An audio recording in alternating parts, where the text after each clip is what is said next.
Hi there, I'm Matthew Ebel, and I'm going to show you how to get a good cup of coffee out of your Keurig machine. Well, okay, that's kind of a lie. You can't get a good cup of coffee out of a Keurig machine. But I can show you how to come closest to approximating a good cup of coffee out of a Keurig machine. First of all, don't use the K-cups. That's step one right there. I'm sure you might be able to find something that tastes good enough from the available lineup of K-cups that are out there at your grocery store. But the problem is that none of them really taste fabulous, at least none that I've found, and they're a bunch of single-use plastic cups. And if we learned nothing from the 1980s, it's that throwing out a bunch of plastic is a really bad idea. So what you can do is pick up one of these things, or several of these things if you go through a lot of coffee.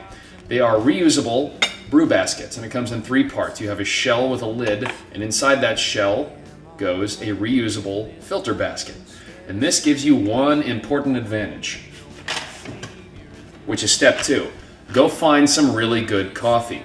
Now, because the water doesn't spend a whole lot of time hanging out inside the shell and mingling with the coffee, the darker the roast, the more flavorful your coffee is going to be.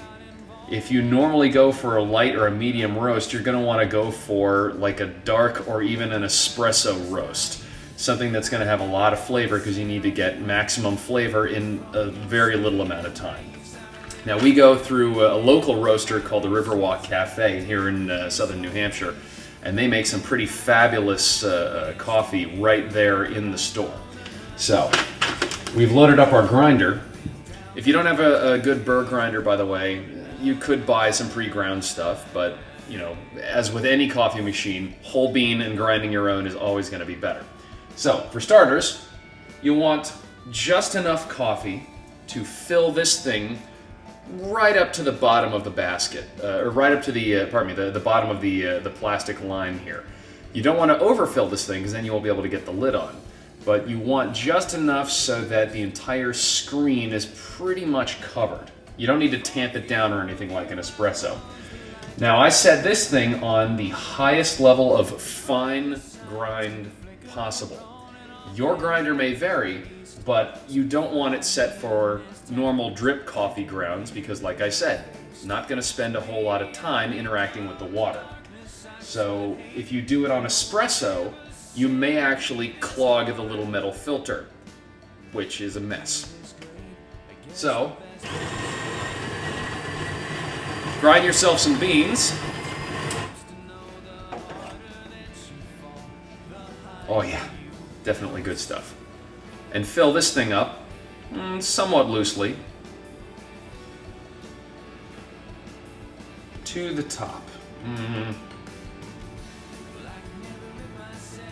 Occasionally I'll tamp the thing down just by gently tapping it like that, but never ever press anything in there because you don't want it to be compact. You don't want a coffee brick.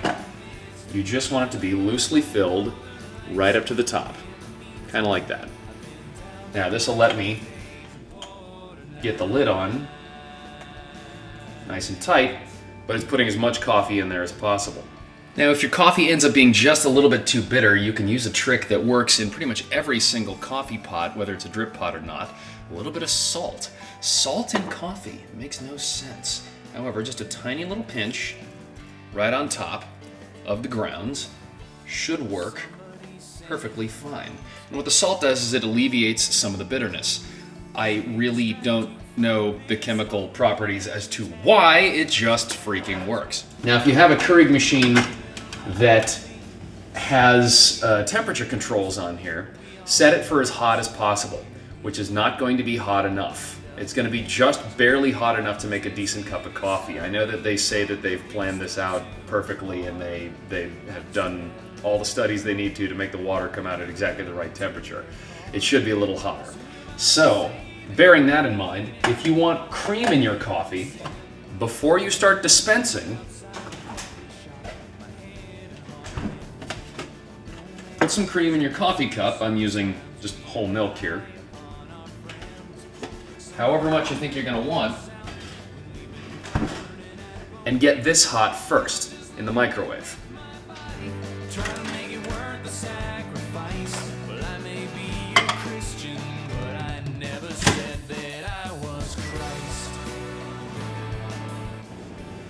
Your microwave times may vary, of course, so 20 seconds for a little bit of cream in the bottom tends to get it hot without actually burning the milk, which works for me. I don't know, depending on how much cream you want and how much heat your microwave puts out, your mileage may vary.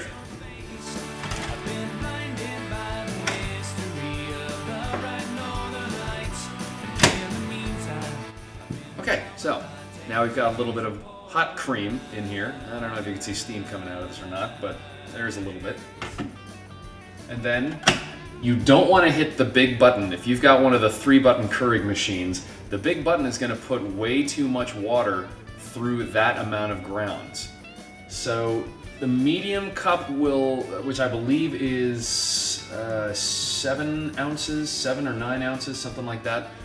That'll give you an okay cup of coffee. Your best flavor is going to come from just hitting the 6-ounce button, which I know is not, you know, we live in America. We usually drink giant tankards of coffee, right? We carry a big, you know, ballistic missile thermos with us to work. A 6-ounce cup is going to give you your best flavor, and we're talking about making a somewhat good cup of coffee with this thing, not quantity. So I'm going to hit the small button and let her rip. Now, I said it doesn't get the water hot enough to make an ideal cup of coffee, but it does make the water a little too hot for most people to just immediately start drinking. This gives you the perfect amount of time to pull this thing out and actually clean it out. Just rinsing it, please. Now, I do that before I actually pick up the coffee mug for 2 reasons. 1, it's a good habit to get into. And 2, if you forget to do it, and you find this used brick of coffee grounds sitting there in the tube later, it's going to be a lot harder to clean out of that filter, and it's going to smell really unpleasant. So now, let's have just a little bit of time to cool off. That's a decent cup of coffee. Okay, so you bought the Keurig machine because you wanted a quick cup of coffee, not because you wanted a particularly good cup of coffee. I get it, all right. Well, if you don't want to go through the trouble of grinding your own beans and filling the brew basket and having to clean the brew basket with every single cup that you make, I suppose you could use the horribly environmentally unfriendly plastic disposable cups. If you do, the best bet you're going to find is the darkest roast possible, because like I said, that's going to give you your most flavor in as little amount of time as possible. However, if you got the time, if you have just an extra, 15, 20 seconds, grind your own beans. Trust me, you'll thank me later. They started building roadside bars that served all night, and for